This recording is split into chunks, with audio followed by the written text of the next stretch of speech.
கர்த்தருக்கு பிரியமான சகோதரி சகோதரிகளே, வாரத்தின் முதல் நாளிலே ஆண்டவரை தொழுது உங்கள் யாவரையும் நம்முடைய உலகத்தின் மீட்பராகிய இயேசு கிறிஸ்து நாமத்திலே வாழ்த்தி வருகிறேன். நாம் இன்றைய நாளிலே ஆதியாகமத்தின் தொடர்ந்த ஆராய்ச்சிக்கு கடந்து செல்கின்றோம். இதில் 11ஆம் அதிகாரத்தின் நிறைவு பகுதிக்கு நாம் வருகின்றோம். சேமின் வம்சாவளியினுடைய வரலாறை குறித்ததான நிறைவான பகுதிக்கு வருகின்றோம். அதோடு கூட அந்த பெயர்கள் ஒவ்வொன்றின் இந்த அத்தியாயத்தில் உள்ள ஒவ்வொரு பெயருடைய அர்த்தத்தையும் இன்றைக்கு நாம் உணர்ந்து அறிந்து கொள்ளப் போகின்றோம்.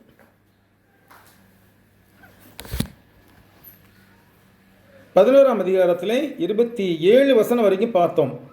போன வாரத்தில் தேராகுடைய வம்ச வரலாறு. தேராகு ஆபிராம், நாகோர், ஆரான் என்பவர்களை பெற்றான். ஆரான் லோத்தை பெற்றான் என்று நாம் பார்க்கின்றோம். அடுத்து ஆரான் தன் ஜென்ம பூமியாகிய ஊர் என்கிற கல்தேய தேசத்து பட்டணத்திலே தன் தகப்பனாகிய தேராகு மரிக்கும் முன்னே மரித்தான். இந்த ஆரான் என்பவன் ஆபிரகாமுடைய இரண்டாவது தம்பி. ஆபிரகாம் மூத்தவர், அதுதான் ஆபிராம் சொல்லப்படுது. பின்னாடி ஆபிரகாம் என்று அழைக்கப்படுவார். ஆபிராமுக்கு அடுத்து பிறந்தவர் நாகோர். நாகோருக்கு அடுத்து பிறந்தவர் ஆரான். இந்த மூன்றாவது மகனாக பிறந்தவர் முன்னாடியே மரித்து விட்டார். அவருக்கு ஒரு மகன் இருந்தான், லோத் என்று சொல்லி. ஆனால் ஆரான் மகன் மாத்திரமல்ல, 2 மகள்களும் இருந்தார்கள். பின்னாடி நம்ம பார்க்க போகிறோம். அந்த குடும்ப தலைவனாக இருந்த ஆரான் அங்கேயே மரித்து போய்விட்டார். எங்கே? ஊர் என்ற ஊரில். இந்த ஊர் என்ற ஊர் எங்கே இருக்கிறது? இதை நாம் சற்றே ஆராய்ச்சி பண்ணி பார்க்க வேண்டும். ஊர் என்ற ஊர் தற்போதைய ஈராக்கில், தெற்கு ஈராக்கில், இப்போ தென்னிந்தியான்னு சொல்கிறோம் இல்லையா, தமிழ்நாடு, கேரளா இதெல்லாம் சொல்கிறோம் இல்லையா, அது மாதிரி ஈராக்கின் தெற்கு பகுதியில் உள்ள நசரியா என்ற ஊருக்கு அருகிலேயே அங்கே எல் முகாயர் என்று ஒரு இடம் இருக்கிறது. அந்த எல் முகாயர் என்ற இடத்துல இந்த ஆபிரகாமுடைய குடும்பத்தினர், அதாவது நாகோருடைய குடும்பத்தினர், ஆபிரகாமுடைய தகப்பன் தேராவுடைய குடும்பத்தினர் வாழ்ந்த அடையாளங்கள் கண்டுபிடிக்கப்பட்டுள்ளன. வேதாகமம் ஒரு நடந்த வரலாறு என்பதை பலவிதமான ஆயிரக்கணக்கான புதைபொருள் ஆராய்ச்சிகள் நிரூபித்திருக்கின்றன. அதில் இதுவும் ஒன்று. அங்கே பார்க்கின்ற போது அந்த ஊர் என்று தான் முதலில் அழைக்கப்பட்டது. அந்த ஊர், அந்த ஊரிலே தேராகுடைய குடும்பத்தார் வாழ்ந்து வந்தார்கள். அவர்கள் வாழ்ந்த காலத்திலேயே சிலை வழிபாடு அங்கே இருந்திருக்கிறது. அங்கே இருந்து தான் இந்தியாவுக்கு வந்தது சிலை வழிபாடு. இங்கே இல்லை, தொடக்கத்தில் இந்தியாவில் கிடையாது. தொடக்கத்தில் இங்கே இந்தியாவில் இயற்கை வழிபடுகிற மக்கள் தான் இருந்தார்கள். யாருமே சிலை வழிபாடு செய்யவில்லை. இந்துக்கள்லாம் இன்றைக்கி பெருசாக வச்சுக்கிட்டு சிலையை வச்சுக்கிட்டு கொண்டாங்க இல்லையா, மண்டு பெருமாள் கோயிலை கட்டணும், அதை கட்டணும், இதை கட்டுன்ட்டு ஊருக்கு அண்ணாமலை தகராறு எடுத்துக்கிறான். பஞ்சமெட்டில் போய் பேசியிருக்காப்புல அண்ணாமலை. அந்த கோயிலையும், கத்தோலிக்க கோயிலையும் பாஸ்க்கு மேடையும் இடிச்சிட்டாக்கா இது பூரா ராம ஜென்ம பூமி ஆயிரும் அப்படின்னு சொல்லியிருந்திருக்கான். நேற்று தகவல் வந்தது. அப்போ அங்கே பஞ்சமெட்டிலே இப்போ பிரச்சனை உண்டாகிட்டு இருக்கான். பெருமாள் பட்டியில் மட்டும் இல்லை, பஞ்சமெட்டில் இப்போ பிரச்சனை உண்டாகிட்டு இருக்காங்க. இன்னும் அடுத்து மேட்டுப்பட்டிக்கு வரும். மேட்டுப்பட்டியில் அந்த சாமியார் கொடுத்தது தான் இந்த பின்னாடி காளியம்மன் கோயில் இடம். ஆனால் அதை எப்படி கொண்டு வருவாங்கனாக்கா, காளியம்மனுக்குரிய இடத்த இவங்க பறிச்சுக்கிட்டாங்க அப்படின்னு கொண்டு வரும். நிச்சயமாக வரும் பாருங்க. நீங்கள் சொல்லிக்கிட்டு இருக்கோம், நிச்சயமாக இது வரும். உன்னை என்ன குப்பை பொறுக்க சொன்னாங்களா? உன்னை குப்பை பொறுக்க சொன்னாங்களா?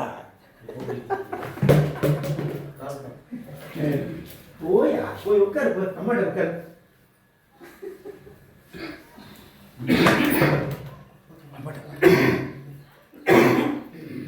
அந்த நசரியா என்ற இடத்துல இவர்கள் வாழ்ந்ததற்கான அடையாளங்கள், ஆதாரங்கள் இருக்கின்றன. அப்போ அந்த ஜென்ம பூமி ஆகிய ஊர் என்ற கல்தேயர் பட்டணம் இன்றைக்கு நசரியாவுக்கு அருகிலே உள்ள அல்முகாயர் என்ற இடமாக இருக்கிறது. அங்கேயே ஆரான் தன் ஜென்ம பூமி ஆகிய ஊர் என்ற கல்தேயர் தேசத்து பட்டணத்திலே தன் தகப்பனாகிய தேராது மரிக்கும் முன்னே மரித்தான். ஏன்னா அது ஒரு கடினமான ஒரு காரியம். இப்போ அப்பாவுக்கு மகன் மரணச்சடங்குகளை செய்யலாம். ஆனால் மகனுக்கு தகப்பன் செய்வது என்பது மிக மிக ஒரு பரிதாபமான ஒரு காரியம். இங்கே அதைத்தான் அவர் செய்தார். யார்? நாகூர் வந்து தன்னுடைய 3வது மகன், அதுவும் மூத்த மகன்கள் 2 பேர் இருக்கிறாங்க, 3வது மகன் ஆரோன் சின்ன வயசுலேயே செத்து போயிட்டான். அப்போ அதன் பிறகு என்ன நடக்கிறது? ஆபிரகாமும் நாகோரும் தங்களுக்கு பெண் கொண்டார்கள். ஆபிரகாமுடைய மனைவிக்கு சாராய் என்று பெயர். இந்த சாராயுடைய வம்ச வரலாறு நமக்கு வேதாகமத்தில் சொல்லப்படவில்லை. ஆனால் சாராய் என்ற ஒரு பெண்ணை ஆபிரகாம் திருமணம் முடித்துக் கொண்டான். நாகோருடைய மனைவி மில்காள் என்று பெயர். அந்த மில்காளுடைய வரலாறு சொல்லப்படுகிறது. இவள் ஆரானுடைய குமாரத்தி.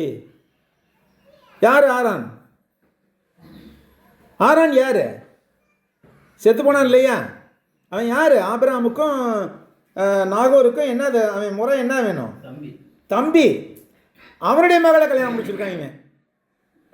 அந்த காலத்தில் அப்படிப்பட்ட உறவுமுறையெல்லாம் இருந்திருக்கிறது. எதையுமே நம்ம மறைக்க முடியாது. அதெல்லாம் வந்து தேவன் ஒரு காலகட்டம் வரைக்கும் சகித்து கொண்டிருந்தார். அப்போ நாகோருடைய மனைவிக்கு மில்காள் என்று பேர். இவள் ஆரானுடைய குமாரத்தி.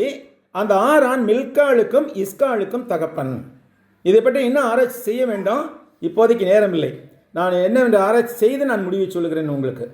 ஏன்னா இப்போ நம்ம பார்க்கும்போது இது ஆரானுடைய குமாரத்தி என்று சொல்லுகிறது. அந்த ஆரான் மில்காளுக்கும் இஸ்காளுக்கும் தகப்பன் என்று சொல்லப்படுகிறது. இந்த ஆரான் வந்து லோத்துடைய தகப்பனான ஆரான் தானா இல்லை வேற ஒரு ஆரானா நம்ம எனக்கு இன்னும் தெரியல. இன்னும் அந்த வகையில் ஆராய்ச்சி பண்ணல, நேரம் கிடைக்கல. அதை அடுத்து சாராய்க்கு பிள்ளை இல்லை, மலடியாக இருந்தாள். அப்போ மில்காலுக்கு பிள்ளை இருந்ததா? நமக்கு தெரியல, அதுவும் தெரியல. சாராய்க்கு பிள்ளை இல்லை, மலடியாக இருந்தாள். இது ஏன் இந்த இடத்துல இந்த ஒரு வசனத்தை கொடுத்திருக்கிறார் தேவன்? தேவனுடைய வாக்குத்தத்தின்படியாக ஒரு சந்ததி கொடுக்கப்படும் அவளுக்கு. அந்த சந்ததி வந்து வானத்து நட்சத்திரங்களை பார்க்கலும் அதிகமாகவும் கடற்கரை மணலை பார்க்கலும் அதிகமாகவும் எண்ணிக்கையிலே இருக்கும். அந்த ஒரு காரியம் எப்படி வரும்? மலடியாய் இருந்தவரிடத்தில் ஒரு குழந்தை பிறந்தது. மலடியானவளுக்கு பிள்ளை பிறக்குமோ என்று சாராளே சந்தேகப்பட்டாள். அந்த ஒரு காரியங்களை நடக்க போகிறது என்பதற்கு ஒரு முன்னறிவிப்பாகத்தான் இங்கே இருக்கிறது.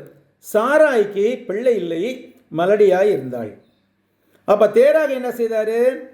தன் குமாரனாகிய ஆபிரகாமையும் ஆரானுடைய குமாரனும் தன் பேரனமாயிருந்த லோத்தையும் தன் குமாரன் ஆபிரகாமுடைய மனைவியாகிய தன் மருமகள் சாராயையும் அழைத்து கொண்டு,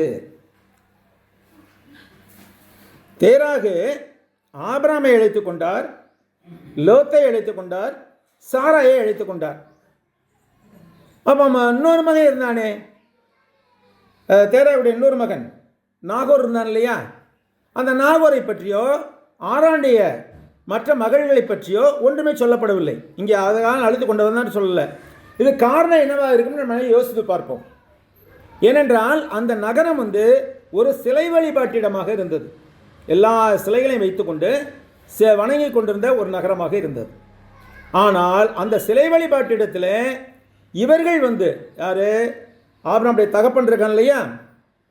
தேராகு, ஆபிரகாம், லோத்து, சாராய், இந்த 4 பேர் மாத்திரம் அந்த சிலை வழிபாட்டுக்கு உடன்படாதவர்களாக இருந்திருக்கலாம். மற்றவங்களாம் வந்து இல்லை நாங்கள் சிலையில் வழிபடுவோம் என்று சொல்லியிருக்கலாம். இப்போ இன்றைக்கு நடக்கலையா? சபைக்குள்ளே இருக்கிறோம், குடும்பத்தில் இருக்கிற சில பேர் என்ன செய்கிறாங்க? சபைக்குள்ளாக வந்துட்டால் இப்போ வராமல் இருக்கிறாங்க. சில பேர் சபைக்குள்ளாக வராமே இருக்கிறாங்க. அந்த மாதிரி அந்த காலத்தில் சிச்சுவேஷன் இருந்திருக்குது. அப்போ அப்படி இருந்திருக்கலாம். அப்போ இவங்க வந்து இந்த 4 பேர் வந்து சிலை வழிபாடு நமக்கு வேண்டாம் அப்படின்னு சொல்லி ஒதுங்கிட்டு கானானை நோக்கி பிரயாணம் பண்ணுறாங்க. கானானை நோக்கி பிரயாணம் நினைத்து மேலே வடக்க போகிறாங்க. ஆரான் என்ற இடம் வரைக்கும் போகிறாங்க. அந்த ஆரான் என்ற இடத்துல போன முன்னே அங்கே என்ன செய்து பாருங்க, நல்ல வசந்த படிச்சுப்போம். அவர்களுடனே ஊர் என்ற கல்தையருடைய பட்டணத்தை விட்டு கானான் தேசத்துக்கு போக புறப்பட்டான். கானான் தேசம் எங்கே இருக்குது பாருங்க. இந்த முதல் மேப் இருக்கு இல்லையா? முதல் மேப் அதை எடுங்க. முதல் மேப்பில் இவங்க இருந்தது இந்த ஊர்னு சொல்லி கீழே இருக்கு பாருங்க. இந்த இடத்துல இருக்கு பாருங்க, ஊர் கீழே இருக்குதா? ஊர் இங்கே இருக்குது ஊர். அந்த ஊர்லேருந்து புறப்பட்டு இப்படியே இந்த நதிக்கரை ஓரமாகவே ஆரான்கிற இடத்துக்கு வர்றாங்க. மேலே ஆரான்னு போட்டிருக்குதா? அந்த கோட்டிலே பாருங்க, இந்த முதல் கோட்டில் மேலே இங்கே இடத்துல ஆரான்னு போட்டிருக்குதா? இந்த ஆரான் வரைக்கும் வந்திருக்கிறாங்க. ஆனால் அவங்க எங்கே வரணும்? இங்கே கீழே தமஸ்கோலாம் தாண்டி இங்கே வரணும். இந்த கடற்கரை ஓரம் இந்த பட்டணத்துக்கு வரணும். இங்கே வர்றதுக்கு பதிலாக இங்கே வரைக்கும் வந்துட்டாங்க. இங்கே வரைக்கும் வந்துட்டு அங்கே கொஞ்சம் வசதியாக இருந்ததுனால ஆடு மாடுகளுக்கெல்லாம் தண்ணீர் நிறையா கிடச்சிக்கிட்டு இருந்துச்சு, நல்ல வளமான பூமியாக இருந்ததுனால அங்கேயே தங்கிட்டாங்க. ஆனால் அது தேவனுடைய சித்தம் அல்ல. அங்கே தங்கணுங்கிறது தேவனுடைய சித்தம் அல்ல. ஆரானில் இருக்கிறது. அங்கே இருந்து அவர்கள் எங்கே வரணும்? கீழே கானானுக்கு வரணும். ஆனாலும் கூட அங்கே ஒரு காரியம் நீடேற வேண்டியதாக இருந்தது. பாருங்கள், தேவன் ஆபிரகாமை அழைத்த போது என்ன சொன்னார்? உன் தேசத்தையும் உன் இனத்தையும் உன் தகப்பனுடைய வீட்டையும் விட்டு புறப்பட்டு நான் உனக்கு காண்பிக்கும் தேசத்துக்கு போ. உன் தேசத்தையும் உன் இனத்தையும் உன் தகப்பனுடைய வீட்டையும் விட்டு புறப்பட்டு போ அப்படின்னு சொன்னார். ஆனால் இவர் அவங்க அப்பாவையும் கூட்டிகிட்டே தான் போகிறார் இல்லையா? அவங்க அப்பா தான் கூட்டிகிட்டு போகிறார் சொல்ல போனால். அப்போ அங்கே ஆரான் என்ற இடத்துல அங்கே ஆபிரகாமுடைய குடும்பம் தங்குவது தேவனுடைய திட்டம் அல்ல. ரெண்டாவது, தேராகு ஆபிரகாமுடைய வரணுங்கிறதும் ஆபிரகாமுடைய திட்டம் அல்ல, தேவனுடைய திட்டம் அல்ல. அப்போ அந்த இடத்துல தேராகு மரித்து போகிறார். அப்படி மரித்த பிற்பாடு தான் தேவன் என்ன சொல்கிறாரு? நீ எல்லாத்தையும் விட்டுட்டு கிளம்பி வா என்கிட்ட, இங்கே நான் சொல்கிற இடத்துக்கு போ அப்படிங்கிறார். அப்போ தேவனுடைய திட்டத்துக்கு ஒன்றி போகும்போது, தேவனுடைய திட்டத்துக்கு ஒன்றித்து போகும்போது சில வேளைகளில் அவர் நமக்கு கஷ்டமாய் தோன்றுகிற சில காரியங்களை அனுமதிக்கிறார். நமக்கு மிகவும் அன்பானவர்கள், நாம் மிகவும் நேசிக்கிறவர்கள் மரித்து போகக்கூட கூடும். அவர்களை விட்டு பிரிய வேண்டும். நிச்சயமாக தேவனுடைய சத்தத்துக்கு கீழ்ப்படியும் போது, தேவனுடைய சித்தத்திற்கு நாம் நம்மை ஒப்பு கொடுக்கும் போது, நம்முடைய இந்த உலக வாழ்க்கையிலே பலவிதமான காரியங்கள் நடக்கும், துக்கமான காரியங்கள் நடக்கும். ஆனால் நாம் தேவனுடைய சித்தம் ஒன்றை இலக்காக கொண்டு செயல்படும் போது அவர் என்ன செய்கிறார்? ரோமர் 8:28 சொல்லுது, அன்றியும் அவரிடத்தில் அன்பு கூறுவர்களுக்கு தேவன் சகலத்தையும் நன்மைக்கு ஏதுவாக நடத்துகிறார். எந்த ஒரு காரியத்தையும் விடுவதில்லை, சகலத்தையும் நன்மைக்கு ஏதுவாக நடத்துகிறார். அப்போ நம்ம இப்போ கஷ்டப்படுறோம்னா அதுவும் நன்மைக்கு தான். நம்ம நல்லா இருக்கிறோம்னா அதுவும் தேவனுடைய கிருபையினால் வந்தது தான். நம்ம இதை நம்ம யோசித்து பார்க்கணும். அப்போ இங்கே தேராவுடைய ஆயுசு நாட்கள் 205 வருஷம். தேராக ஆரானிலே மரித்தார் என்று சொல்லப்படுகிறது. ஆக அதோடு தேராவுடைய வாழ்க்கை முற்று பெற்றது. இப்போ இந்த அத்தியாயத்தில் நாம் பார்த்த பெயர்கள் ஒவ்வொன்றுக்கும் என்ன என்ன அர்த்தம் என்று நாம் பார்ப்போம். இங்கே சேம் என்ற ஒரு பெயர் பார்த்தோம். அதுக்கு பிறகு அர்பகசாத் எங்கே இருக்குது? அர்பகசாத் 24ஆம் வசனத்தில் இருக்குது. அர்பகசாத் சாலாவை பெற்றான். அது 10ஆம் அதிகாரத்தில், 11ஆம் அதிகாரத்தில் சேம் அர்பகசாத்தை பெற்றான். இந்த அர்பகசாத் என்பதற்கு குணப்படுத்துபவர் அல்லது விடுவிப்பவர் அல்லது கல்லையர்களின் கோட்டை என்ற அர்த்தம் கொடுக்கிறது. இந்த அர்பகசாத் காயினானை பெற்றெடுத்தார் என்று நாம் லூக்கா 3:36 படி பார்த்தோம் இல்லையா? இங்கே ஆதியாகமத்தில் இந்த காயினான் என்ற பெயர் விடுபட்டு போயிருக்கிறது. மோசே விட்டு விட்டார். அதை ஆராய்ச்சி செய்து கண்டுபிடித்து எழுதியிருக்கிறார் லூக்கா. அப்போ அங்கே காயினான் என்ற பெயர் லூக்கா 3:36 படி இந்த இடத்துல சேர்க்க வேண்டும். காயினான் என்றால் பொசஸர், அதாவது உடைமையை கொள்பவன், பெறப்பட்டவன், அல்லது சில சமயங்களில் கொல்லன் அல்லது ஆயுதம் செய்பவன் என்று அர்த்தப்படுகிறது. அடுத்து காயினான் சேலாவை பெற்றான். இங்கே அர்பகசாத் சேலாவை பெற்றான்னு சொல்லப்படுது. ஆனால் காயினான் தான் ஆக்சுவலாக சேலாவை பெற்றிருக்க வேண்டும். காயினான் சாலாவை பெற்றான். எங்கே இருக்குது? 11ஆம் அத்தியாயத்தில் 12ஆம் வசனத்தில் அர்பகசாத் 35 வயது ஆன போது சாலாவை பெற்றான் என்று சொல்லப்படுகிறது. இந்த சாலா என்றால் என்ன அர்த்தம்? விண்ணப்பம் அல்லது கோரிக்கை அல்லது அமைதியான ஜெபம் என்று அர்த்தம். சாலா அடுத்து ஏபேரை பெற்றார். அங்கே எங்கே இருக்குது? 14ஆம் வசனத்தில் இருக்குது. சாலா 30 வயதான போது ஏபேரை பெற்றார். இந்த ஏபேர் என்பது அப்பால் அல்லது மறுகரை அல்லது கடந்து செல்லுதல் என்று அர்த்தப்படுகிறது.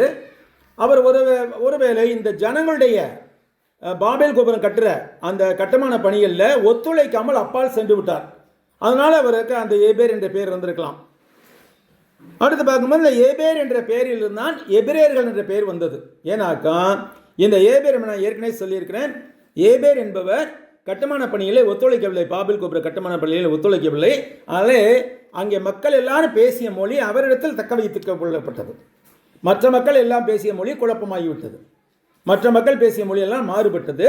இவர் உலக மக்கள் பேசிக்கொண்டிருந்த அந்த முதலாக பேசிக்கொண்டிருந்த எபிரேய மொழியை அப்படி தக்க வைத்துக் கொண்டார். அதனால தான் எபிரேயம் என்று அந்த மொழி அழைக்கப்படுகிறது. அடுத்து இந்த ஏபேருக்கு மகன் பிறந்த போதுதான் அந்த பாபேல் கோபுர கட்டுமானம் தொடங்கப்பட்டது. அதனால் அங்கே பிளவு அல்லது பிரிவு என்று அர்த்தப்படுகிற பேலேக் என்ற பெயரை தன் மகன் சூட்டினார். யார்? ஏபேர் தன்னுடைய மகனுக்கு பேலேக் என்ற பெயரை சூட்டினார். அடுத்து பேலேக் என்ற பிரிவு என்ற பிளவு என்ற அர்த்தம். பேலேக்கு அப்புறம் பேலேக் 30 வயதான போது ரெகுவை பெற்றான் என்று 18ஆம் வசனம் சொல்லுகிறது. அந்த ரெகு என்று அதுக்கு அர்த்தம் நான் பார்க்கும்போது நண்பன் அல்லது தோழன் அல்லது மேய்ப்பன் என்று பொருள். இந்த ரெகு செருகை பெற்றெடுத்தார். செருகு என்பது கிளை அல்லது அடுக்கு அல்லது பின்னுதல் என்று அர்த்தம். இந்த செருகு நாகோரை பெற்றெடுத்தார். நாகோர் இவர் மூத்தவர். ஏன்னாக்கா இந்த நாகோருடைய மகன் தேராக தன்னுடைய மகனுக்கு நாகோர் என்று பெயர் வைப்பார். 2வது மகனுக்கு நாகோர் என்று பெயர் வைப்பார். சில வீடுகளில் செய்கிறாங்க இல்லையா, எங்கள் அப்பா பேரை தான் எனக்கு வைக்கணும் அப்படின்னு சொல்கிறாங்க இல்லையா, அது மாதிரி நாகோர் இவர் மூத்தவர். இந்த நாகோர் என்றால் குரட்டை அல்லது சுவாசித்தல் என்று அர்த்தமாகிறது. இது வாழ்வு சக்தி மிகுந்த வாழ்வாக இருந்தது என்பதை குறிப்பிடுகிறது. அடுத்து இந்த நாகோருக்கு பிறந்தவர் தேராகு. தேராகு என்றால் அலைந்து திரிபவர், நிலையில்லாதவர் என்று அர்த்தமாகிறது. இந்த தேராகு பெற்ற மகன் ஆபிராம், நாகோர், ஆரான். இந்த ஆரான் என்ற இடத்துல சற்று நிதானிக்க வேண்டும். இந்த ஆரான் அல்லது அரண் என்பதிலிருந்து தான் ஹரன் என்ற வார்த்தை வந்தது. ஹரன்னா யாரை சொல்றாங்க? இந்துக்கள்ல ஹரன்னா சிவன், சகலத்தையும் அழிப்பவர், சிவனை சொல்லுகிறார்கள். இந்த ஆரான் என்ற வார்த்தையிலிருந்து தான் இந்த சிவன் என்ற கடவுளை, இந்த கற்பனை கடவுளை இவர்கள் உண்டாக்கி கொண்டார்கள். எல்லா விஷயங்களுமே வேதாந்தத்தில் தான் தொடங்குகின்றன என்பதற்கு இது ஒரு சிறந்த எடுத்துக்காட்டு. அப்போ இந்த ஆரான் என்பது எபிரேய மொழியில் மலைவாசி. பாருங்க, பொருத்தத்தை பாருங்க. சிவன் எங்க இருக்கிறாரு? அவங்களுடைய புராணப்படி கைலாய மலையில தான் இருக்கிறார். மலைவாசி தான் அவர் இல்லையா? அப்போ இது வேதாந்தம் தான் வந்தது என்பதற்கு ஒரு சிறந்த எடுத்துக்காட்டு. இது இந்த இந்து மார்க்கத்து வழக்கங்கள்லாம் வேதாந்தம் தான் வந்தன என்பதற்கு இது ஒரு சிறந்த எடுத்துக்காட்டு. அலைந்து திரிப்பவன் மலைவாசி, உயரமான இடம் என்று பொருள்படுகிற ஹர்னாக்கு மலை. அப்ப ஹரன் அப்படிங்கிறது மலையிலே குடியிருப்பவன் என்று அர்த்தமாகும். அந்த மலையிலே குடியிருப்பவன் என்று சிவர்கள் எதை யார் சொல்லுகிறார்கள்? பரமசிவனை சொல்லுகிறார்கள். அப்ப இந்த பரமசிவனே வேதாந்தம் மக்கள் கண்டுபிடித்த ஒரு கண்டுபிடிப்பு தான் அப்படிங்கிறது நமக்கு நல்லா தெரியும். அடுத்து பார்க்கும்போது ஆரானுடைய மகன் ஆபிராம். 3 பேர் இருந்தாங்க, ஆபிராம், நாகோர், ஆரான். அதில் ஆபிராம் மட்டும் எடுத்துக்கிறோம். இந்த ஆபிராம் உயர்வான தந்தை அல்லது மேலான தந்தை என்ற அர்த்தத்திலே ஆபிராம் என்று அழைக்கப்பட்டார். இவர் உடன்படிக்கைக்காக தேவனால் தேர்ந்து கொள்ளப்பட்டவராக இருந்தார். அதோடு கூட ஆரானுடைய மகன் லோத்துனாக்க என்ன அர்த்தம்னா முக்காடு அப்படின்னு சொல்லி அர்த்தம். முக்காடு அல்லது மூடுதல் என்று அர்த்தம். அடுத்து சாராய் என்ற பெயருக்கு என் இளவரசி என்று பொருள். பின்னாடி உலகத்தின் இளவரசி என்று அர்த்தப்படும் சாராள் என்று பெயர் மாற்றப்படுவார்கள். அதே மாதிரி இன்னொரு பெயரை பார்க்குறோம், மில்காள் என்பதும் இளவரசி என்றுதான் அர்த்தப்படுகிறது. ஆக இத்தனை பெயர்கள் 16 பெயர்களை நாம் இந்த அத்தியாயத்தில் பார்க்கின்றோம். அடுத்து நாம் எபிரேயரில் பார்க்கும்போது ஒரு காரியம் இருக்கிறது. எபிரேயரில் 11ஆம் அதிகாரத்தில்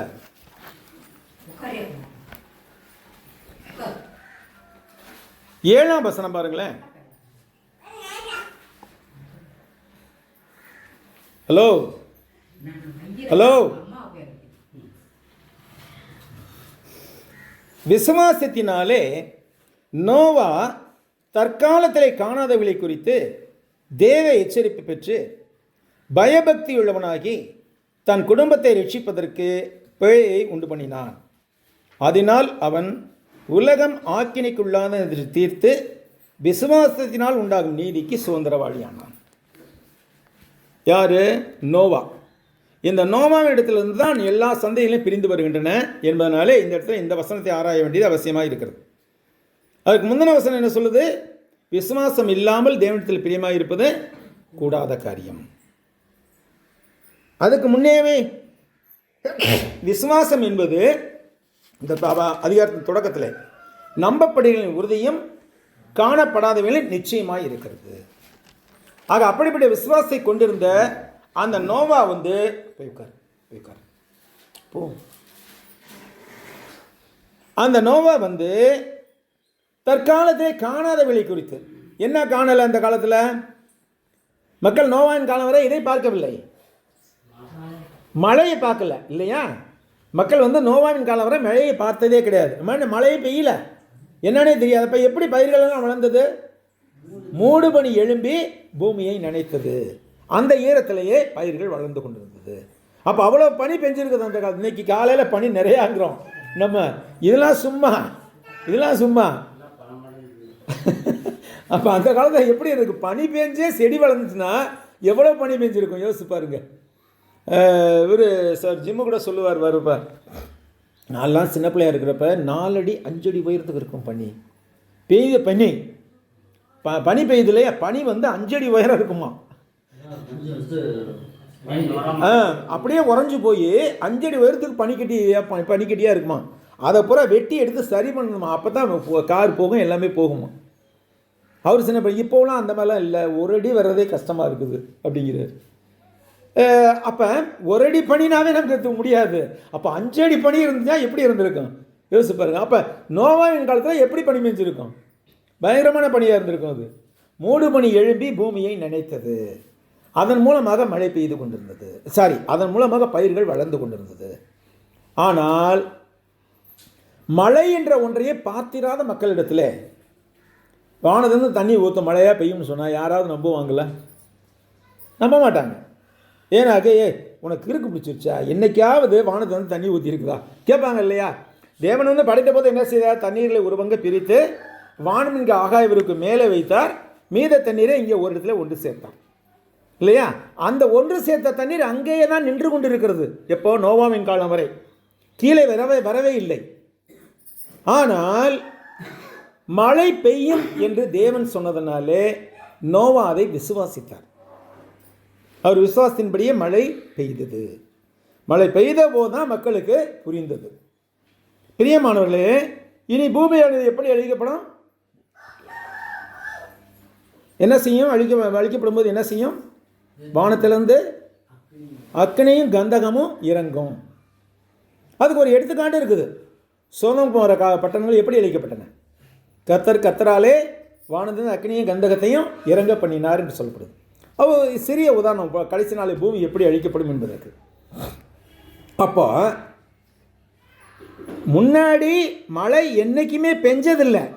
நல்லா கவனிங்க, நோவாவின் காலத்தில் என்றைக்குமே மழை பெஞ்சதில்லை.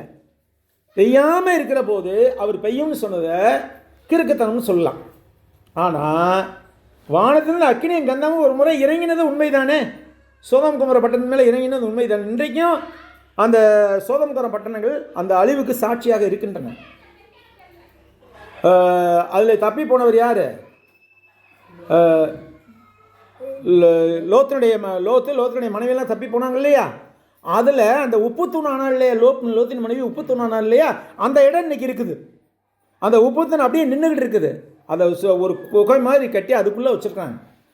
நீங்கள் நெட்டில் தேடி பாருங்கள், அழகாக படம் போட்டிருக்காங்க. இதெல்லாம் வந்து நடந்த ஒரு வரலாறு. அப்போ இவ்வளவு ஆதாரங்கள் இருக்கும்போது வானத்திலிருந்து அக்கினி கந்தம் இறங்கும், ஜாக்கிரதை இருங்கன்னு சொன்னால் யாராவது இன்றைக்கி நம்புகிறாங்களா? யாரும் நம்ப மாட்டாங்க. இப்போ இந்த இறுதி நாளின் அழிவிலிருந்து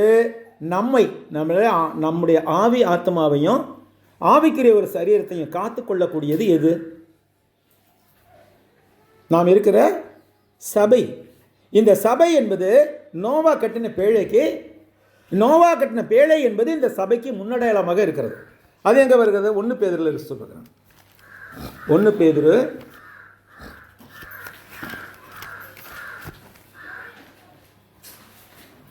3ஆம் அதிகாரம் 21வது வசனம். அதற்கு ஒப்பனையான ஞானஸ்தானமானது. அதற்கு ஒப்பனையான இது, அதுக்கு முந்தின வசனம் பார்க்கணும். பக்கம் 320, புதிய ஏற்பாட்டில் பக்கம் 320, 1 பேதுரு 3ஆம் அதிகாரம் 20வது வசனம், 2வது காலத்தில் மேலே இருக்க அந்த வசனம். அந்த ஆவிகள் பூர்வத்திலே நோவா பேழை ஆயத்தம் பண்ணும் நாட்களிலே தேவன் நீடிய பொறுமையோடு காத்திருந்த போது கீழ்ப்படியாமற் போனவைகள். அந்த பேழையிலே சிலராகி 8 பேர் மாத்திரம் பிரவேசித்து ஜலத்தினாலே காக்கப்பட்டார்கள். அன்றைக்கு குறைந்தது ஒரு 50,000 பேராவது இருந்திருப்பாங்க நோவின் காலத்தில். ஆனால் யார் தான் காத்து கொள்ளப்பட்டது? நோவாவின் குடும்பத்தில் இருந்த நோவா உட்பட்ட 8 பேர் மட்டும்தான் காத்து கொள்ளப்பட்டார். இங்கே பாருமா, பேசாமல் உட்காரணும்.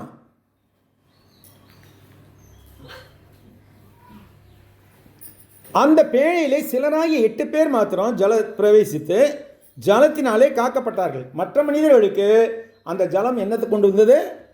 அழிவை கொண்டு வந்தது. இவர்களுக்கு பாதுகாப்பை கொண்டு வந்தது. ஒரே தண்ணீர் தான், ஆனால் மற்ற மக்களுக்கு அழிவை கொண்டு வந்தது. பேழைக்குள்ளாக இருந்தவர்களுக்கு பாதுகாப்பை கொண்டு வந்தது. பிரியமானவர்களே, கடைசி நாளிலே இந்த வானமும் பூமியும் எரிந்து அழிகின்ற போது சபை என்ற பேழைக்குள் இருப்பவர்கள் மாத்திரமே காத்து கொள்ளப்படுவோம். இந்த சபை என்பது நோவா கட்டின பேழையை போன்றது.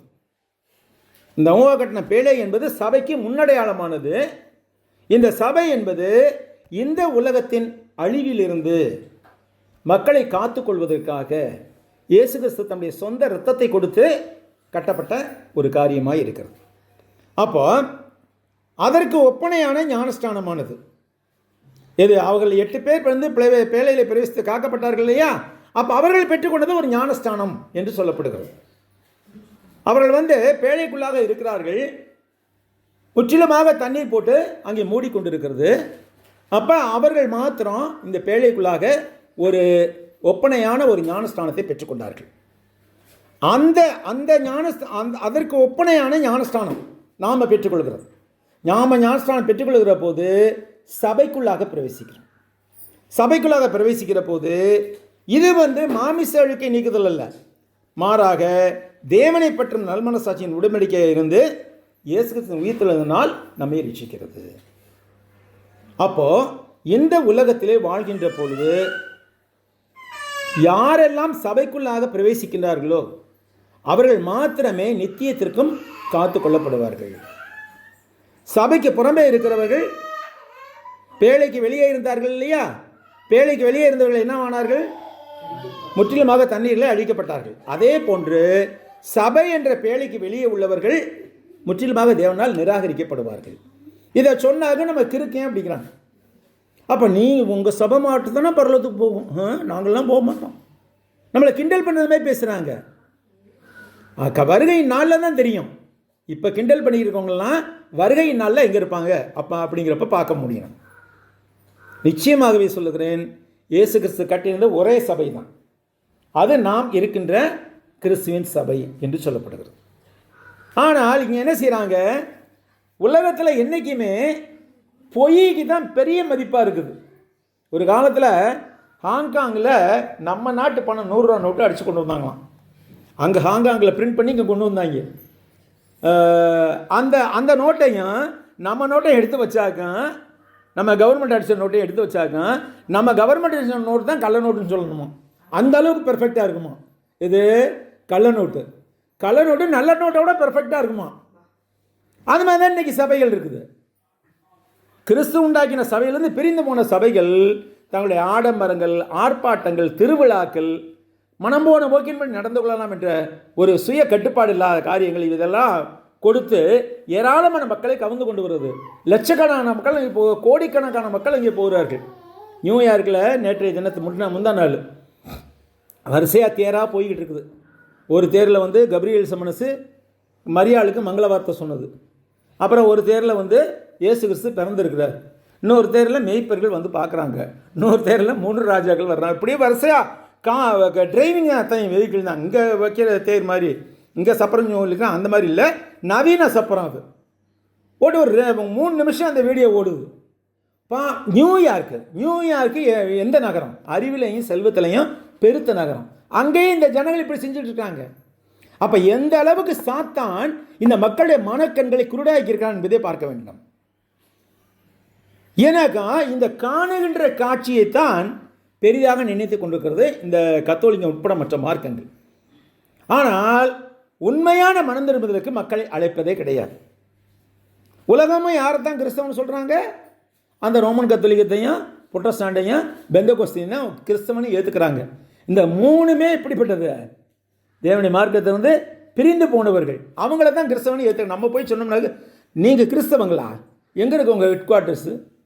பரலோகம் சொன்னாங்க, மேலே கீழே பார்க்குறாங்க. பரலோகமா? யார் உங்களுக்கு தலைவர்? இயேசு கிறிஸ்து. எங்களுக்கும் இயேசு கிறிஸ்து தலைவர். உங்கள் தலைவர் யாரையா அப்படிங்கிறாங்க. பிரியமானவர்களை, இது அத்தனை மதியீனமான கோட்பாடுகள். எல்லாவற்றையும் விட்டுவிட்டு சிம்பிள் ட்ரூத்ஸ், எளிய உண்மைகள் எது என்பதை பார்த்து அந்த எளிய உண்மைகளை பின்பற்றி நடக்கின்ற போது தான் நாம் வந்து நோவா கட்டின பேழைக்கு ஒப்பான கிறிஸ்து கட்டின சபைக்குள்ளாக இருக்கிறோம் என்று பொருளாகிறது. கிறிஸ்து மத்தேயு 16ஆம் அதிகாரத்தில் என்ன சொல்கிறாரு? பிலிப்பி செசரியா திசையில் வந்தபோது அங்கே ரொம்ப தெளிவாக சொல்கிறார். 16ஆம் அதிகாரத்தில் 13 வசனத்திலிருந்து, பின்பு இயேசு பிலிப்பி செசரியா திசையில் வந்தபோது மனுஷகுமாரனாகிய என்னை யார் என்று ஜனங்கள் சொல்கிறார் என்று கேட்கிறார். அப்போ அவங்க யோவான் சான்னு சொல்கிறாங்க, எலியான்னு சொல்கிறாங்க, எரேமியா தீர்க்கதரிசி ஒருவர் என்று சொல்கிறார்கள். நீங்கள் என்னை யார் என்று சொல்கிறேன் என்று கேட்கிறார். அப்போது சீமோன் பேதுரு பிரதித்திரமாக, நீர் ஜீவனுள்ள தேவனுடைய குமாரனாகிய கிறிஸ்து என்றான். இயேசு அவனை நோக்கி, யோனாவின் குமாரனாகிய சீமோனே, நீ பாக்கியவான். மாம்சமும் இரத்தமும் இதை உனக்கு வெளிப்படுத்தவில்லை, பரலோகத்தின் பிதா இதை உனக்கு வெளிப்படுத்தினார் அப்படின்ட்டு. இந்த வசனம் தான் ரொம்ப முக்கியமான வசனம், 18வது வசனம். மேலும் நான் உனக்கு சொல்லுகிறேன், நீ பேதுருவாய் இருக்கிறாய். தோட் பெட்ராஸ் அப்படிங்கிற வார்த்தை வருது. பேதுருவாய் இருக்கிறாய், பெட்ராஸ். இந்த கல்லின் மேல் அப்படிங்கிற இடத்துல பெட்ரா என்ற வார்த்தை வருது. இந்த 2க்கு வித்தியாசம் இருக்குது. பெட்ராஸ்னாக்கா வெட்டி செதுக்கப்பட்டு எடுக்கப்பட்ட ஒரு கல். பேதுரு வந்து விசுவாசத்துக்கு புறமான காரியங்கள் இடத்துல முன்பு இருந்தன, அதெல்லாம் மாற்றி முழு விசுவாசி ஆக்கப்பட்டார். அப்போ அவர் வந்து பெட்ராஸ், வெட்டி எடுக்கப்பட்ட கல்லாக இருக்கிறார். அடுத்தது இந்த கல்லின் மேல் அப்படிங்கிறது இயேசு கிறிஸ்து தம்மையே சொல்லுகிறார். அவர்கிட்ட பாவம்லாம் ஒன்றும் இல்லை, அவர் முழுமையான கல்லாகத்தான் இருக்கிறார். இந்த கல்லின் மேல், பெட்ராவின் மேல் என் சபையை கட்டுவேன்கிறார். நல்லா கவனிக்கணும், இந்த கல்லின் மேல்னாக்க இயேசுவை குறிக்கிறது, அது பேதுருவை குறிப்பதே அல்ல. இவங்க என்ன அர்த்தம் சொல்கிறாங்க இதுக்கு? பேதுரு மேலே தான் சபையை கட்டினாரு. யார்? இயேசு வந்து பேதுரு மேலே தான் சபையை கட்டினாருங்க கிடையாது. இந்த இதை கிரேக்க மொழியில் படித்து பார்த்தா தான் இந்த அர்த்தம் உண்மையாக புரியும். அப்போ பேதுருவாய் இருக்கிறாங்கிறது பெட்ராஸ் என்று சொல்லப்படுகிறது. இந்த கல்லின் மேல் அப்படிங்கிறது பெட்ரான்னு சொல்லப்படுது. அப்போ இந்த கல்லின் மேல் என்ன யார் சொல்கிறார்? இயேசு கிறிஸ்து சொல்கிறார். அவர் தம்முடைய சபையை கட்டுவேன், சபைகளை கட்டுவேன் என்ன சொல்கிறாரு? சபைகளை கட்டுவேன்னு சொல்லியிருந்தா சரி, எல்லாருமே ஒன்று தான் அப்படிங்களாம். இல்லையே, ஒரே ஒரு சபையை தான் கட்டுறேன்னு சொன்னார். அந்த ஒரு சபை தான் நம்ம சொல்கிற சபை. பிரியமானவர்களே, இந்த காரியங்களை குறித்து நாம் ஆராய்ச்சி செய்து பார்ப்போம். மக்களில் மதியீனமான ஒரு காரியங்களை ஒழித்து கட்டுவதற்கு நம்மாலான முயற்சிகளை செய்வோம். கர்த்தர் தாமே நம்மை ஆசீர்வதிப்பாராக. நன்றி.